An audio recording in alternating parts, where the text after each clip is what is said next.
Comme ça, quel est votre avis sur la tromperie dans un couple? Faut-il donner une deuxième chance ou divorcer? Marié depuis 10 ans avec un bébé de 18 mois. Amin wa yakum. Alors, la tromperie dans le couple, elle va être de deux types. Il va y avoir une tromperie licite et une tromperie illicite. Et je précise, avant qu'il y ait de levée de bouclier. La tromperie licite, c'est le fait qu'il aille épouser une deuxième femme. Ça, c'est une tromperie licite parce que il est dans son droit d'avoir épousé une deuxième femme. Par contre, la femme peut lui demander le divorce comme lui, il peut le refuser dans cette situation-là. Elle peut avoir fixé une condition préalable qu'il n'épouse pas une deuxième femme, et là les savants vont diverger. Dans l'école de Imam Malik, il n'est pas obligé de suivre cette condition-là, même s'il l'accepte. Mais en tout cas, voilà, s'il épouse une deuxième femme, il est dans son droit, et il faut que lui-même il discute et il dialogue avec la première femme. C'est pas une tromperie, oui, j'appelle ça une tromperie parce que les gens ils l'appellent tromperie. Mais en tout cas, dans ce cas-là, ça reste quelque chose de licite, au terme juridique. Donc là, oui, il faudra discuter, il faudra faire une médiation, il faudra essayer de concilier entre les deux, etc. Maintenant, s'il s'agit d'une tromperie illicite, à savoir que c'est de l'adultère, purement et simplement, de la fornication, là, l'homme est dans une situation où il est fasiq, où il est pervers.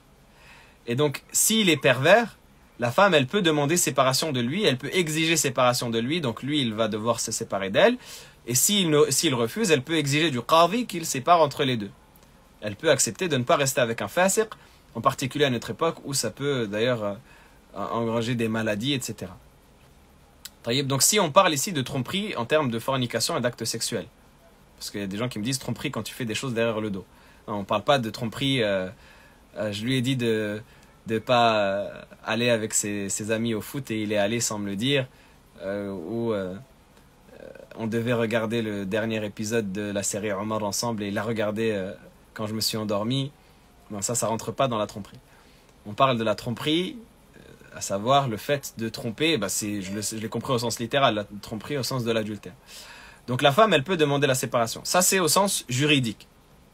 Maintenant, au sens éthique et moral, le mieux, étant donné en plus qu'il y a 10 ans de mariage et un bébé dans l'histoire, le mieux, c'est que vous essayez de pardonner, surtout si c'est une faute que la personne a commise, qu'il n'avait pas l'habitude de commettre.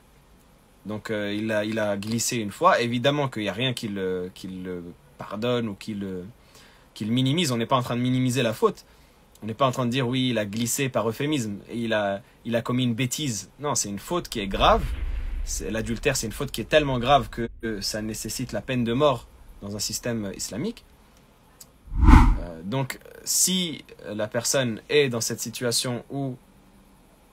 Alors, divorce et va vivre ta vie, franchement. Allez, on a les commentaires de Ourti anonyme, anonyme entre sœurs, mais en anneau, s'il te plaît.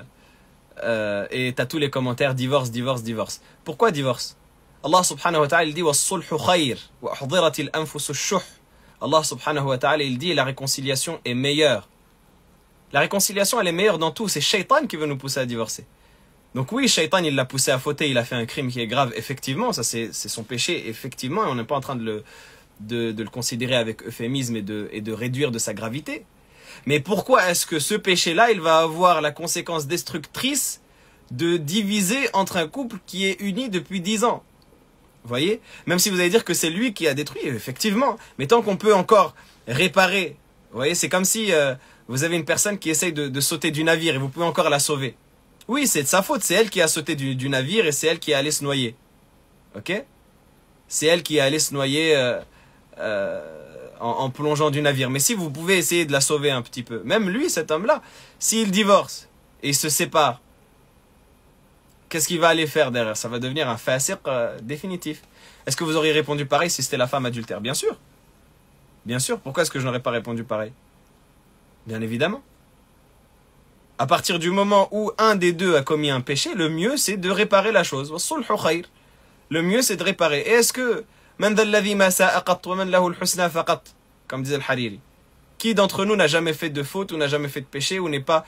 Il se trouve que il se peut, Wallahu a'lam, il se peut que la femme qui fait un scandale légitime, je ne suis pas en train de la rendre elle la coupable, si elle fait un scandale légitime avec son mari, qu'elle exige le divorce, etc. Elle est dans son droit, comme on l'a dit, parce qu'il est pervers.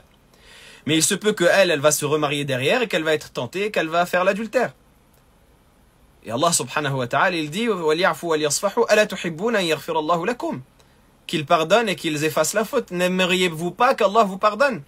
Donc de la même manière que dans cette situation, la femme aimerait que son mari soit indulgent et qu'il lui pardonne, et qu'il ne l'affiche pas et qu'il ne la jette pas, et que, imagine, il la jette avec un enfant de 18 mois, de la même manière que l'homme aimerait que sa femme lui pardonne. Et ce verset, vous savez que ce verset-là, il a été descendu dans quel contexte? Pour pas me dire oui, mais tu légitimes les adultérins, etc. Absolument pas. Mais ce verset-là, il a été révélé dans le contexte où Abu Bakr as-Siddiq, radiyallahu ta'ala anhu, il a eu sa fille qui a été accusée de fornication, d'adultère. Sa fille, elle a été accusée d'adultère. Et il y a un parmi ceux qui l'ont accusée d'adultère, injustement, c'est la fille d'Abu Bakr, c'est la femme du prophète, alayhi salatu wassalam. Donc elle a été accusée d'avoir trompé le prophète, alayhi salatu wassalam. Et Abu Bakr, il y avait un parmi les compagnons à qui il payait une rente qui s'appelait Mistah, radiyallahu ta'ala anhu, et qui a participé à propager la nouvelle de l'adultère. Et Abu Bakr, quand il a entendu cela, il a dit, par Allah, je lui donnerai plus jamais d'argent. Et Allah subhanahu wa ta'ala, qu'est-ce qu'il a dit? Il lui a dit, Abu Bakr, t'es dans ton droit. Oui, ta fille a été accusée injustement d'adultère. C'est inacceptable. Il faut que tu ailles punir toutes les personnes qui ont prononcé de près ou de loin cette accusation. Non, il lui a dit, وَلْيَعْفُوا وَلْيَصْفَحُوا. ولا يأتل أولو الفضل منكم والسعة أن يؤتوا أولي القربى واليتامى والمساكين والمهاجرين في سبيل وليعفوا وليصفحوا ألا تحبون أن يغفر الله لكم. Il a dit qu'ils pardonnent et qu'ils effacent. N'aimeriez-vous pas qu'Allah subhanahu wa ta'ala vous pardonne? Mais elle a été accusée faussement. Non, on ne parle pas d'Aïcha, on parle de l'homme qui l'a accusée. On parle de l'homme qui a fait ce grand péché qui est le qadhf. On parle de l'homme qui a fait la calomnie. On ne parle pas d'Aïcha radiyallahu ta'ala anha, elle n'est pas dans le sujet. On parle de Abu Bakr as-Siddiq qui a été appelé par Allah subhanahu wa ta'ala à pardonner à l'homme qui a fait le grand péché d'accuser une femme chaste. Et qui est cette femme chaste? C'est la femme du prophète alayhi salatu wassalam. Oustad, c'est pas la même. Là on parle de l'adultère, pas d'accusation d'adultère. Pourquoi c'est pas la même? C'est pas un grand péché les deux? Qu'est-ce qui vous fait différencier entre les deux? C'est pas la même. Dans quelle optique? C'est pas la même dans l'islam, ou c'est pas la même parce que ça vous procure pas le même sentiment? Parce que ça vous énerve pas de la même manière? Quelle est la différence entre le qadhf et entre le zina? On ne parle pas au sens de gravité. Au sens de gravité, on sait qu'il y a une différence. On parle au sens de péché. Mais c'était faux. Oui, mais la personne qui a calomnié, elle a fait ce péché-là de dire la chose, même si c'était faux en soi. Elle a fait ce péché qui est de calomnier une femme chaste.